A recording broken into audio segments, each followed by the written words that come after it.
Hey, is this me? I can't tell.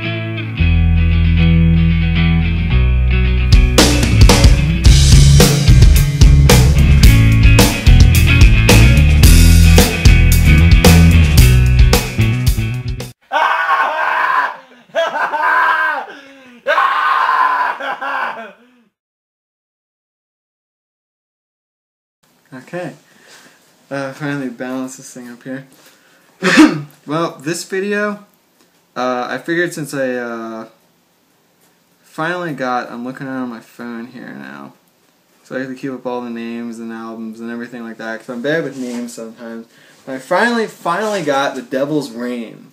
And you might not know that. You might not know that's a Misfits album. It's actually their album from 2011. Not 2011. 2011. With their new lineup. They've had a couple different lineups over the years. It's sort of like, original 80s lineup, 90s lineup, and then 2000s lineup. It's pretty evenly divided. But I guess this is a video going to be me. The video is going to be me, going on and saying some stuff about the Misfits and everything. So I finally got all their albums, and instead of reviewing each individual one, I figured I'd just kind of sum it up into a video talking about the Misfits, I guess, as a whole, and kind of all their albums I've listened to, and all the songs and stuff, and kind of my impression on the band overall. Probably before I got into metal and stuff in high school, really, because I started hanging out with Tyler and Zach and stuff, and got exposed to a lot of the metal nowadays. Not like metal where it's like classic metal, but metal the hardcore stuff with screaming and all that, extreme metal and whatever. But way before that, I used to listen to a lot of punk, some pop punk, I guess, but a lot of punk, hardcore punk and stuff. And Misfits are up there as one of my favorite bands of all time. Up there in my favorite general punk bands. They're up there with probably Bad Brains, and I don't know, I liked Rancid for a long time. The Casualties are pretty cool too. Those are my four punk bands that are always they're always going to be pretty big to me. But Misfits are, if not my favorite, then one of my favorite punk bands, or just bands of all time.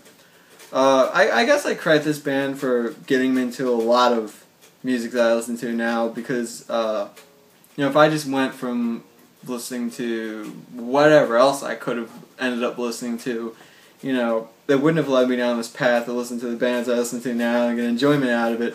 Because let's say instead of punk music or whatever, I would listen to rap or something. And I'm sure I could get enjoyment out of rap, but I like the music I've discovered and that's been shown to me over the years. So I really do credit, especially the Misfits, because they were my favorite band for a long time. But to start with, Misfits formed late 70s, early 80s, and in 1982 they put out Walk Among Us, and that's actually not the first album they got. A lot of people say that Walk Among Us is the best Misfits album out there, and a lot of people look up Misfits, and a lot of people know Glenn Danzig because actually he's in his side project Sam Hain, Danzig now, and he's had some hits with that and stuff, and doing experimental different kinds of stuff. But usually people look up if you Google it even, which Misfits album is the best, or which Misfits album should I listen to if I've never listened to them before. A lot of people say Walk Among Us. Now it's pretty easy to get into, I guess, from just getting into it a standpoint, or if you listen to a lot of other punk and some metal and stuff, I could make the argument that maybe American Psycho or Famous Monsters would be, pretty easy to get into. But Walk Among Us is their first studio full-length album, whatever. They have EPs and singles. They have a ton of EPs and singles and some compilation albums. But Walk Among Us is the first album that came out, and if you want the general idea of it, if you've never listened to this band, and you're just kind of wondering, what it's like, it's not like the Misfits were in the 90s or are today. back then, not like I can really say back then, like I wasn't even born in 1982, but just looking at it, general knowledge, like I'm not saying I'm better than anyone, I know everything, because some people take music like seriously, but I'm just saying, like, from the standpoint looking at it, like back in 1982, Walk Among Us was punk, like just like in the 70s, a couple of years earlier, did the Ramones come out, and people could look back at it now that like there's punk music out now that's, from punk has come like hardcore and stuff like that. Like you could talk about Expire or I don't know, just other bands, like even getting like melodic hardcore, like Counterparts and stuff. It's a lot more upbeat, and you look back at this and you say like, this is punk, but back then this was really punk. It was different. Walk Among Us was like, you could listen to it, and while they do, you can hear sort of the 40s, I don't know, 40s, 50s, 60s, sort of that, musical style of them. There's ballads then, and just run it through like a, like a car wash, but it's punk, and it comes out on the other side, and it's all, evil, and it's upbeat and everything. You can look at this album and say, like, it's not that upbeat compared to what I listen to a lot nowadays, but back then, I'm not going to say, like, Misfits started everything. A lot of people credit them with, like, horror punk and whatever, and, yeah, I'll give them that, but, like, punk in general, they came after the Ramones and, Sex Pistols and all those other bands that people talk about, but punk was still kind of getting its grip, and it's starting to sort of take off in the 80s. And you also look at other bands like Black Flag and stuff were sort of around this time. And so it was kind of like this point of really good punk music. And because back then this was punk. It's not what it is nowadays. Back then, compared to a lot of the bands that were out like in the 70s and stuff, it was, some rock and roll. Like Led Zeppelin was like a punk band, and Black Sabbath was like a punk band, but these guys sort of took it to like this different level and sort of went off in a different direction. But a lot of people say this is one of their greatest, or their greatest album. It's up there. It reminds me a lot of the Ramones, because they sort of take those like 50s, 60s melodies and stuff, and like I said, really make them into punk songs, and you kind of get this feeling of like some like Greasers in the 50s or whatever in a punk band, they're like the Bad Boys and stuff like that. That's sort of what you kind of got from it. At least for me, it's what I always sort of pictured. But yeah, their first album is pretty legendary. It's up there probably, if I had to rank it, probably my second or third favorite album from them. It's their album that, their full-length album that started it. They had songs before that, but it's what started the Misfits. And then after that came Earth AD, what was that, 83 that came out. And, because I don't remember everything, I have to look. It had, like, Die My Darling, and it was really more of Danzig Misfits. It was along the same lines. It's not like some huge transformation. It was still pretty Misfits, and they had this, vibe of taking sort of rock and punk and making it evil. They had some, like, sci-fi lyrics, and, just being, from that time period, being different and being, evil, I guess, because, it was really starting that experience with, like, metal and punk. I never listened to that album that much. If I would go back to Danzig Misfits, I would always listen to Walk Among Us, but Earth AD, it's a pretty solid album. I wouldn't go as far as say it's like completely underrated, it's like the greatest album of all time. But after that, the Misfits, they sort of broke up. They did break up. Different, the guys in the band weren't getting along and stuff, and Danzig, or Glenn Danzig, I'll call him Glenn, I don't care, he's probably not going to watch this.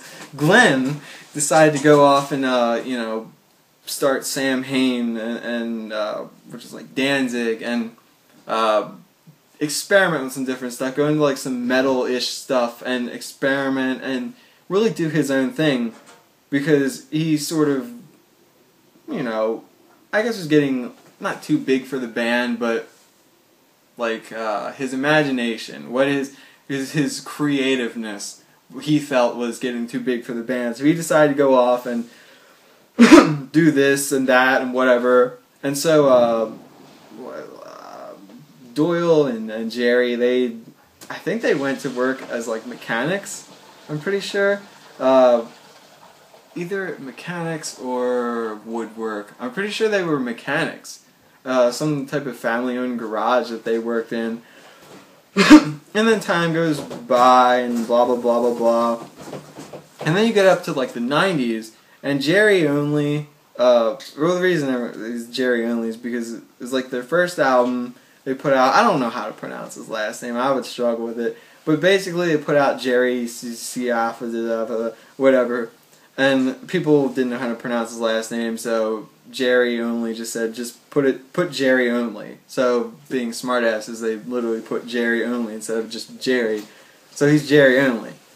And really at the time, early Misfits, Doyle was being worked into the band and everything. He got in the band, and then the band broke up. I guess Jerry, I owe it to Jerry a lot, because he went to Danzig and really got the rights of everything, got all the, you know, the Misfits logo, got the rights to the band name, be able to use that and everything like that, all the legal stuff. And Jerry Only really gets the credit for reviving the Misfits. Because then in '97 they put out American Psycho, and really the period is my favorite period of the Misfits. Sorry. It's 90s Misfits. It's not early 90s, late 90s. They put out American Psycho in '97 and The Famous Monsters was '99. And this Misfits was more metal, upbeat, you know, I don't want to say like hardcore punk, but it had this, you know, punch to it. And even comparing it to old Misfits, it definitely had a punch to it. But you really have to give credit to Jerry Only. I'll get to why I don't really like him. He's both good and bad. He's good, but he revived the Misfits. He brought the Misfits back, and they put out American Psycho, and that was the first taste of new Misfits and you know, this more metal sound they're gearing towards. And you go into that album, and honestly, it's not my favorite. It's good. I would put it, you know, maybe third behind Walk Among Us. It's good, but I feel like the production was kind of, you know, weird, and they sort of harnessed that sound that they were looking for, but I feel that if they put out an album in '98 and it was right between American Psycho and right between Famous Monsters, it could have been such a good album. But American Psycho is actually a pretty decent album, even though I would say, yeah, it's my third favorite. I'm looking, what's the... Dig Up Her Bones. I can't believe I forgot that. Dig Up Her Bones, because I knew that this was like their biggest hit. Yeah, arguably their biggest hit. Came out, and on this album, that's a song a lot of people know, Dig Up Her Bones. And I remember just watching some award show. This is a crappy award show. It was AP Awards a little while ago, and Misfits were playing the Misfits lineup now. There's no like reunion or everything. And someone came on and did guest vocals with Misfits, and of course they did Dig Up Her Bones. That's probably like the big song. I also had like Crimson Ghost. That song is good. Looking for it here. Speak of the Devil. I always like that song. So they had a couple hits on here, but they were sort of it was the first taste, and they were kind of harnessing the sound. And then it came to Famous Monsters. They put that out in '99. That's my favorite Misfits album, even though people could make the argument that it gets really repetitive. And it does in ways. Musically, it's not, you know, like the greatest thing ever. It's not like, you know, progression here and there, and, you know, this and that's different. In fact, you could make the argument that Saturday Night is probably the song that is the only one really different, because a lot of the other songs on this album are pretty fast paced. They kind of have this chugginess, or they're using power chords, and you could say, yeah, it's all the same. I could, yeah, but it's still my favorite album, just because they've harnessed that sound. It's such a good sound. It's heavy. Yeah, it may be chuggy, but they have some of their best songs. Oh, I know what's their big one here. I know it here. I'm not good with song names. For some reason that's not loading.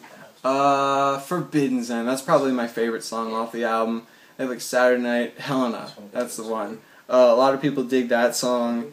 I'm just not good with song names. I know the band, but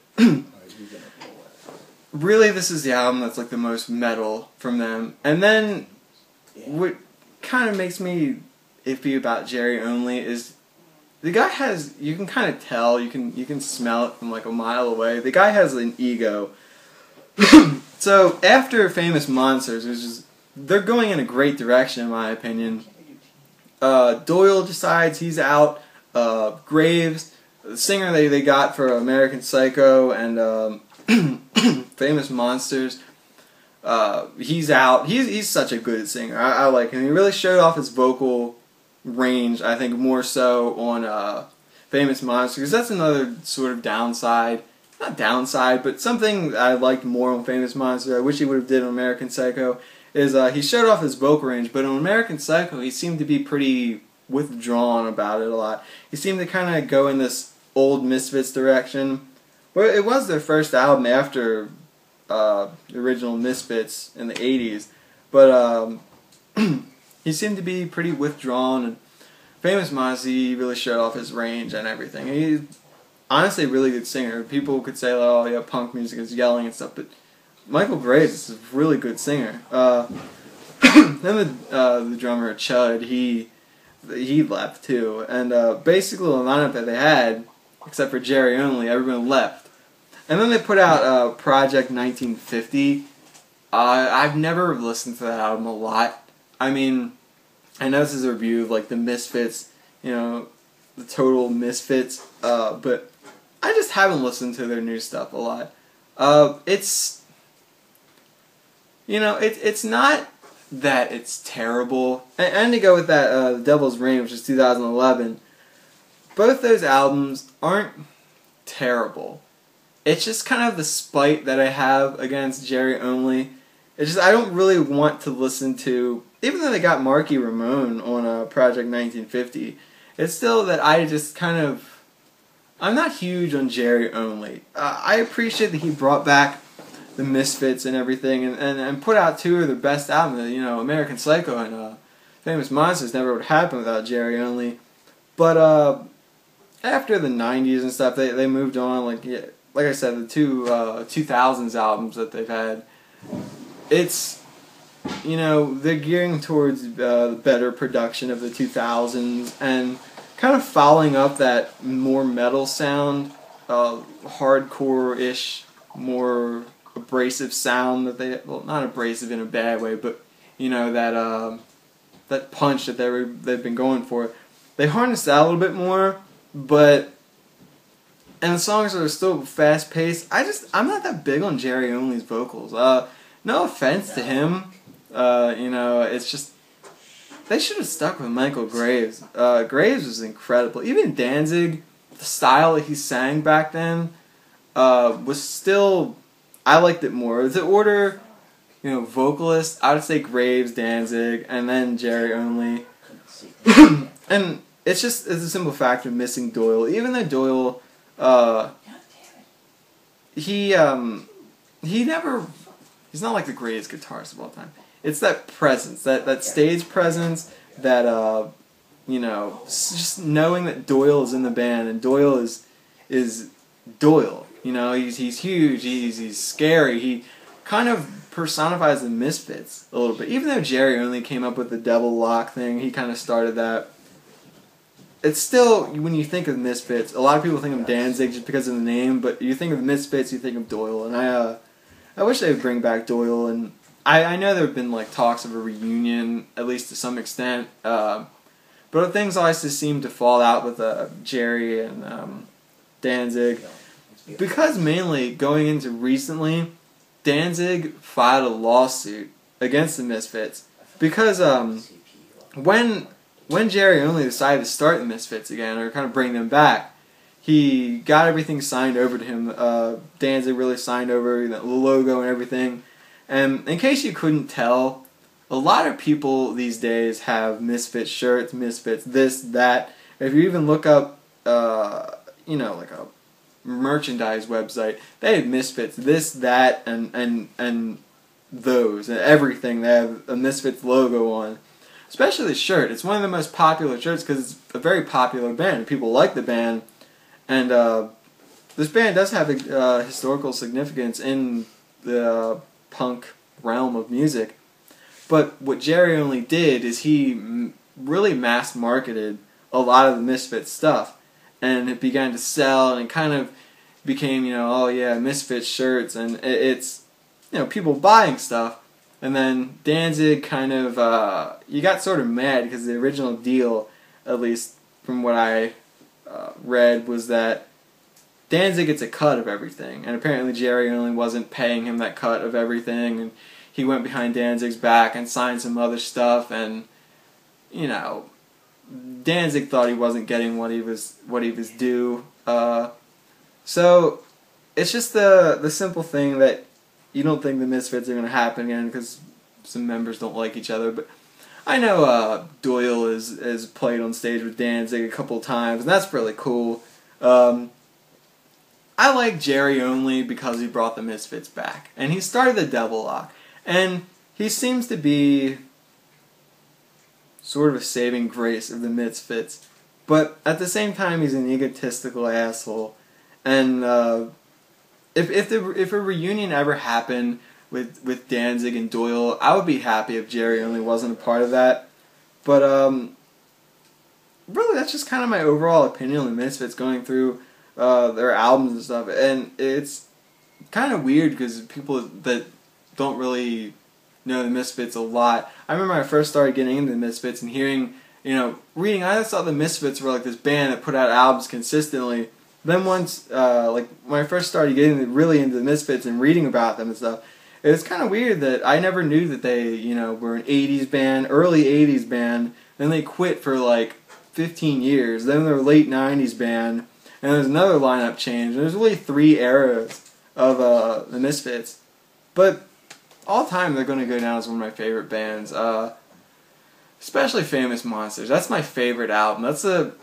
Even though Walk Among Us was the first album that I really listened to and everything, Famous Monsters was the album that was like over the top for me. Every other album was like pretty up there, but Famous Monsters was over the top for me. It's just such a such an album. Even though it does repeat itself a little bit, it's such an album. But the Misfits are one of my favorite bands of all time. I thank them that they got me into a lot of stuff I'm into now. Or I was able to get into a lot of stuff that I'm into now. They actually got me into a lot of other punk bands too, like, the Casualties and all that stuff. I have seen them, but it's I was alive in like 97, 98, 99, stuff like that, but I was like, not even 5 years old. So I have seen them, but unfortunately it's been like the Jerry Only lineup, and it could be the Jerry Only show. It's basically this band anymore, it's Jerry Only. It's kind of ironic. But that's the Misfits. That's what I think of the Misfits. Going through a couple of their albums, just talking about them.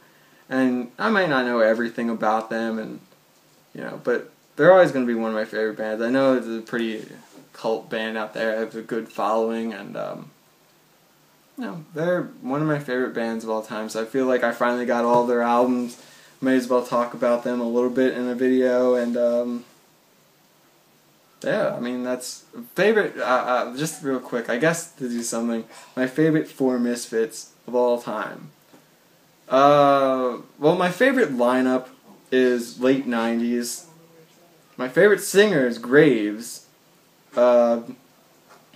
Favorite member, probably Doyle. So I just love everything about the late '90s Misfits. Even on the Famous Monsters, they had some really Halloweeny songs. Even though it was upbeat, like more metal and stuff, they still had like character to some of the songs. Like what did I just say? Scream. It's one of the most Halloweenish, that's a word, sounding songs that I've ever heard. They like Crawling Eye, Pumpkinhead. That's one of the greatest songs of all time. They had really good songs. I feel on Famous Monsters and American Psycho that was probably the peak of Misfits, and I hope they reunite, but just without Jerry Only.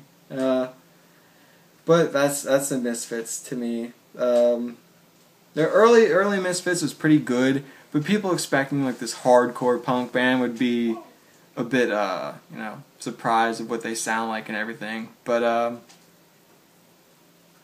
they were still good. They influenced a lot, and influenced a lot of music I listen to now. So Misfits, yeah, definitely in my top 10 favorite bands of all time.